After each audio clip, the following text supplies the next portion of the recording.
Saïd, votre maître de cérémonie est de retour. Cette fois-ci, on va le faire fun, chic, beau. On va juste le faire bien, très très bien. Et pour ça, on peut déjà démarrer.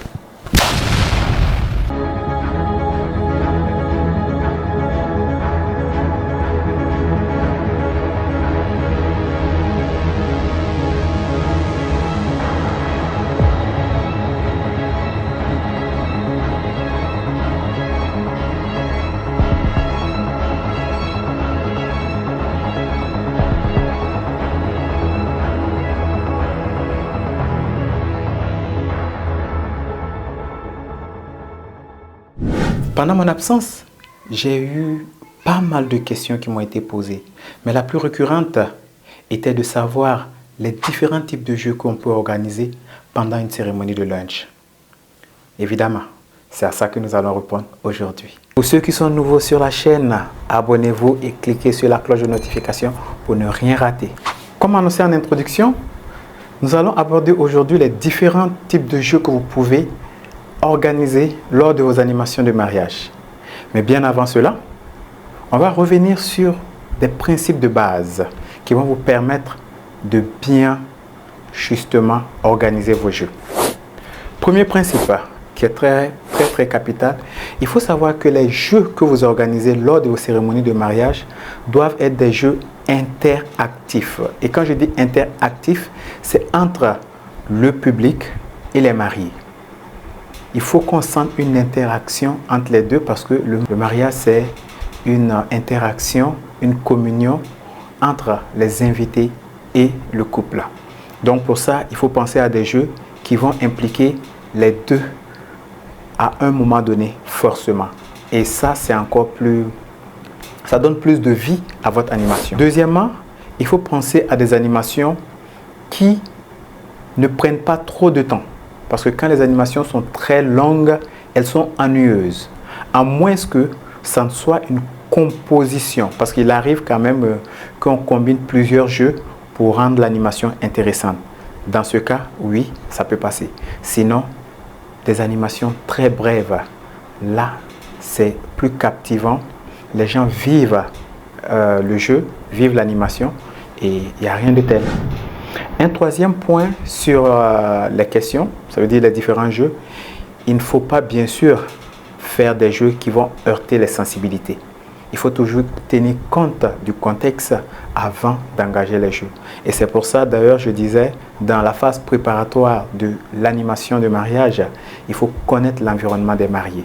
Cela va vous aider énormément pour justement définir les types de jeux que vous pouvez faire.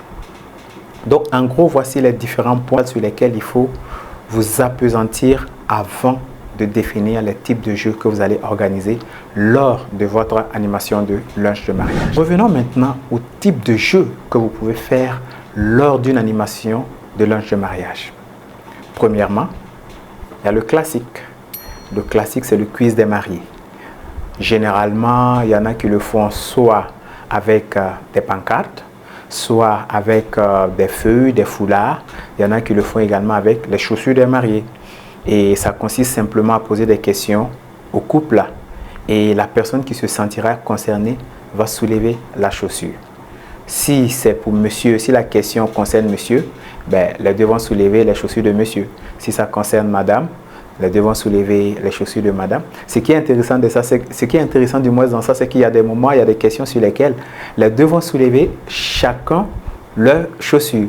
Du coup, bon, ça rend les choses plus attrayantes, ça rend les choses hilarantes.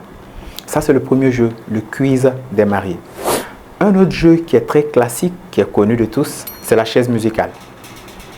Ce jeu, c'est simple, le principe il est très simple, ça veut dire qu'on mettra de la musique. Auparavant, on aura pris le soin de choisir des personnes dans la salle et on va mettre des chaises et ces personnes, avec bien sûr l'aide du DJ, il mettra de la musique, ces personnes vont danser autour de la chaise et chaque fois qu'on va arrêter la musique, il faudrait que chaque personne puisse trouver une place pour s'asseoir et la personne qui n'aura pas de chaise sera éliminée.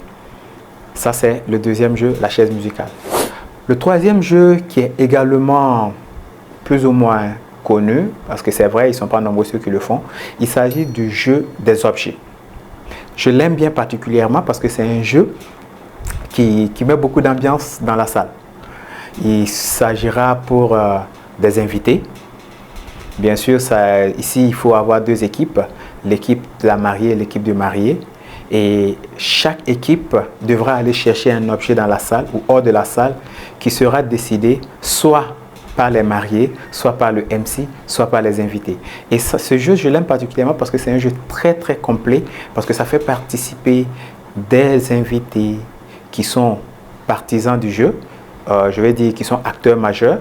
Vous aurez les invités qui sont assis dans la salle, qui pourront déterminer les différents objets à aller chercher, et également les mariés qui pourront également déterminer les objets à aller chercher. Et tout ça participe justement à rendre ce jeu très interactif. Et chaque fois qu'ils vont, le dernier à ramener l'objet sera éliminé. C'est ça le principe. Et le dernier jeu que je vais vous citer aujourd'hui, c'est le jeu du panier à questions. Le jeu du panier à questions, il est très simple. C'est sous forme de gage en griffe. Et pour ça, vous allez poser des questions, soit relatives aux mariés, soit relatives même à des personnes particulières qui sont dans la salle, mais qui sont très proches aux mariés. Et toutes ces questions, vous allez les mettre dans un panier. Et à un moment donné, pendant le lunch, vous allez distribuer, vous allez tourner avec le panier et chacun va tirer une question. Là, je précise qu'il faut songer à ne pas faire trop de questions pour ne pas rallonger le temps du jeu. C'est vrai que ça peut être très intéressant, mais ne pas rallonger le temps du jeu. Donc, juste quelques questions. Et là, vous pouvez même avoir 10 questions, 20 questions, mais ne laissez piocher que 2, 3, maximum 5 ou 6 questions. Et justement, les invités qui ont pioché les questions vont lire les questions et les intéressés justement concernés par ces questions vont soit y répondre, soit justement faire le gage qui va avec. Et entre autres, comme question, on peut par exemple trouver une question, je dirais banale, un truc comme ça. Le couple doit faire une photo avec notre table. Si quelqu'un a tiré cette question, ou soit cette phrase, le couple va les rejoindre simplement sur leur table pour faire la photo. On peut faire une autre question du genre, je dois danser sur une musique choisie par le couple. Si tu tires cette question ou soit cette phrase, ben, c'est ton gage que tu vas bien sûr exécuter tout simplement. Et aussi, ça peut être des questions comme monsieur, est-ce que madame connaît votre plat préféré? Est-ce qu'il connaît votre pays de rêve? Ainsi de suite. Donc, c'est des petites questions comme ça qui sont laissées vraiment à votre appréciation parce que vous aurez justement tous les éléments pour pouvoir poser les bonnes questions. Et il y en a pas mal, il y en a pas mal. Il y a le jeu du lotus où il faut tirer le rouleau de lotus. Ça se fait spécialement avec le couple. Il y a également un jeu que j'aime très bien. Moi, je l'aime particulièrement. À la limite, est-ce que je ne l'ai même pas inventé par hasard? Ouais, je crois que c'est une petite combinaison que j'ai faite comme ça. Je vous explique, le principe il est très simple. Je l'ai appelé le jeu du ballon. Généralement, je le fais dans des salles qui sont profondes. Des salles qui sont très profondes où on a les mariés carrément au fond de la salle et c'est bien distinct où vous avez d'une part et de part et d'autre les invités. Le principe ici, c'est de faire participer toute la salle à votre jeu. Et pour ça, c'est très simple. Les mariés se mettent de part et d'autre à la fin, ou du moins ça, au début, de chaque côté, je dirais de chaque allée, de chaque rangée du moins des invités. Donc, étant donné que la salle elle est bien séparée en deux, donc vous avez un côté de part et d'autre les invités, les mariés vont se mettre tout au bout des tables qui sont, les dernières tables qui sont les plus proches de la table. Du coup, ils se mettent de part et d'autre et on va envoyer 2 ballons au fond de la salle. Et le principe, c'est d'amener le plus rapidement possible le ballon vers les mariés. Bien sûr, chacun de son côté, mais en passant par toutes les tables. Donc, le ballon doit arriver le plus vite, mais sans sauter de table. Vous voyez que c'est très intéressant comme jeu. Et voilà, tout ça, c'est des jeux qu'on peut faire. Et moi, généralement, je ne fais pas qu'un seul jeu. J'ai pour habitude de combiner les jeux pour rendre, bien sûr, l'animation intéressante. Et ce qui est bien de savoir, c'est que tous ces jeux, vous pouvez le faire sous forme de points. Vous pouvez démarrer avec un jeu, de sorte que tout au long de votre animation, chaque partie va engranger des points pour qu'à la fin, on puisse dire, bon voilà, c'est telle partie qui a gagné ou telle partie. Ben, mais au final, là, c'est juste pour amuser les invités, les mariés. Et la conclusion, c'est que c'est tout le monde qui gagne. Voilà, donc c'était là quelques jeux que j'ai voulu partager avec vous.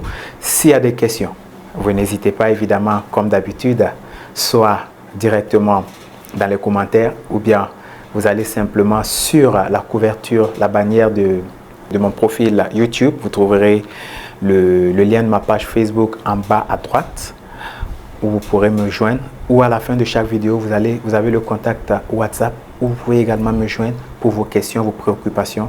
Ça sera toujours avec grand plaisir que je vais vous répondre. Et comme je l'ai dit, on est reparti de plus belle et très régulièrement maintenant, vous aurez vos vidéos. Sur ce, c'était Saïd, votre maître de cérémonie, spécialisé en animation de mariage. À la prochaine les amis.